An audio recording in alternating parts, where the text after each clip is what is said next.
As far back as we can remember, India's been having this annual parade. And the biggest question that you see revolving around this on a global stage is why? Because the only other countries that seem to be having a parade are kind of dictatorial-ish, but India, on the other hand, is a complete democracy. So why have a parade and why showcase it? Well, a little bit of research shows you exactly why. And it's been a tradition that's been going on since the 1950s. It was less of India trying to portray itself as one of the greatest military powers of the world, but instead to bring together people who were otherwise defensively, offensively, and in every other social terms as well, completely split off because of the divide and conquer that the British did. Now, India, 1950, the first parade that was ever organized. Delhi celebrated the first anniversary of the Indian Republic. A huge concourse of people witnessed the President's ceremonial drive along Kingsway. It brought together people that didn't see unity ever before. It brought together people that did not know what it was like to look at a fellow countryman and feel patriotism at that point in time. It meant more then than it ever did in the modern future, in the modern times that we see it today. It's more flashy than it ever was.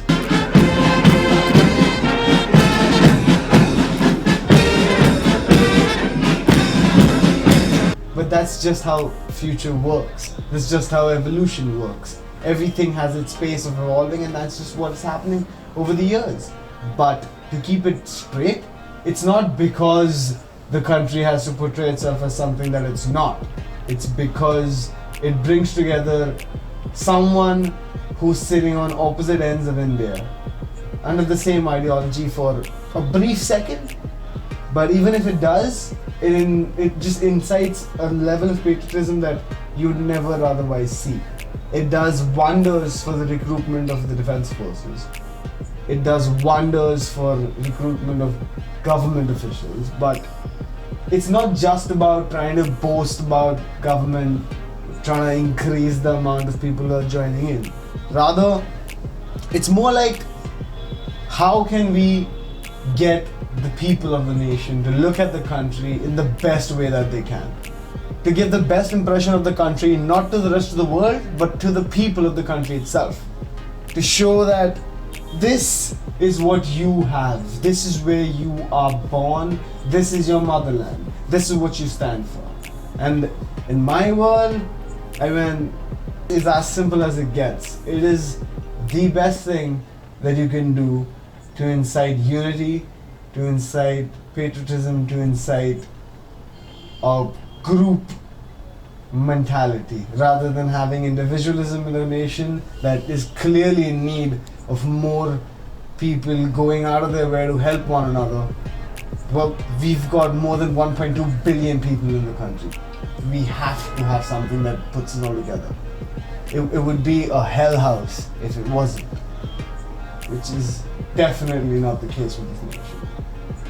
Well, in some cases, yeah, there's a lot that India needs to work on, there's a lot that India needs to progress towards. It took us a long time to get to where we're standing right now, and we've got a long way in front of us, don't get me wrong. I'm not being ignorant towards the things that clearly need to change in this society, in this mindset of the people, but there are things that have been here that need to stay here, that have been here since the beginning, and that, well, when it's all said and done, need to be the things that last.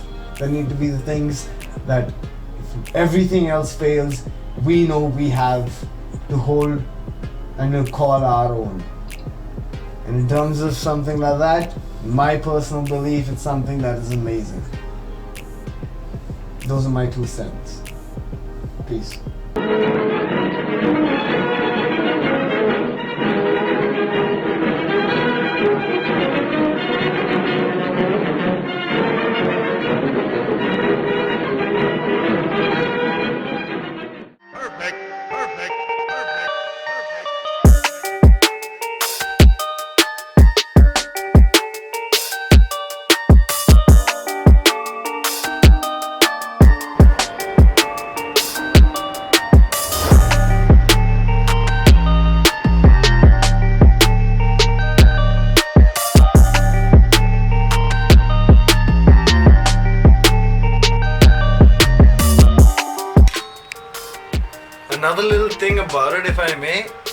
The struggle for independence was one that was really messed up, and that was one that was felt to the bone throughout the country. It was more serious than you could ever contemplate.